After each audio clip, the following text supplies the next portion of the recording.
So I've been talking about building one of these for a while, actually a few years since I got the Eastonmade, and this came about because I got either all the material given to me or it was stuff I had laying around. I had already had all the conveyor chain and all the sprockets and bearings and everything for another project I was going to build. This is a 12-foot 6 in-feed conveyor for an Eastonmade 2228. Actually, it will work for almost any push-type splitter. It's got a 24-inch split capacity. Looking at the drive component, this is a high torque, low speed drive motor. It's got a 10-tooth drive and a 40-tooth sprocket. These are Husqvarna sprockets. They're 2060 chain, 5-tooth 2060 sprockets, 1.25 inch shaft. I didn't paint down the center of it because I'm going to use a product called Bow Shield on that. Just painted it so it's still pretty sticky right now. Just the first coat. I'll need to go back and paint it again. I got to paint the legs and some other stuff.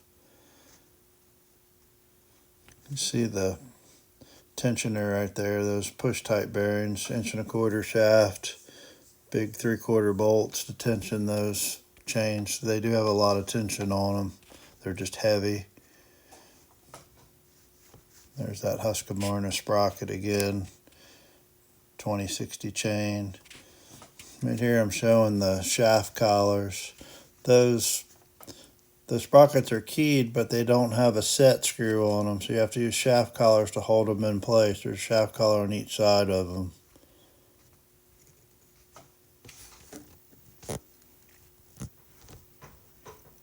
It almost made to 13 feet.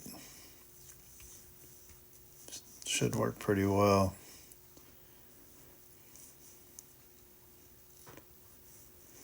Looking over here at the Eastonmade, that's 2228. Those JIC fittings are a number 6 fitting, and I'll put number 6 fittings right in that drive motor. They're 1/2 inch MPT threads in that drive motor, so I just put a couple fittings and just switch the lines. There's a look at it from the side.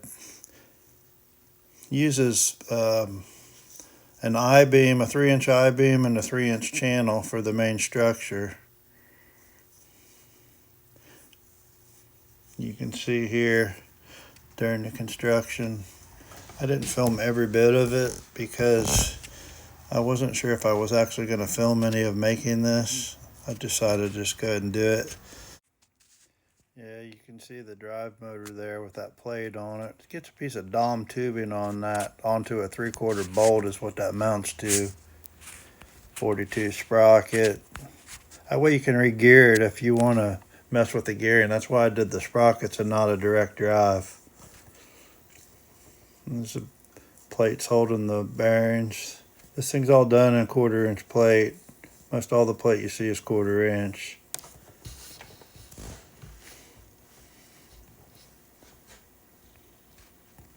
There's the tensioner for the drive motor. Tensioner, the start of the tensioners for the actual drive chain.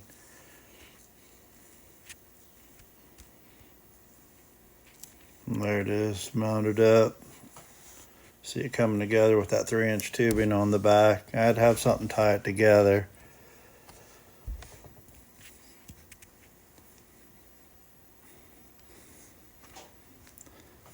I kind of jumped around and filming or taking pictures of this thing. Here you see I'm plating it. That's 14 gauge plate on that thing. Probably about the minimum of what you'd want to do. Kind of jumped on this. I didn't have the grouser material just yet. That's pretty much what I was waiting on. There's the log holder on that 3-inch tubing. That Husqvarna sprocket, Ballantine. Well, you guys like, share, and subscribe. and come check out my channel again, because I'll be hooking this thing up here in about a couple weeks. Once I set it out, I'm not going to move it again, but I'm moving all my splitter stuff home.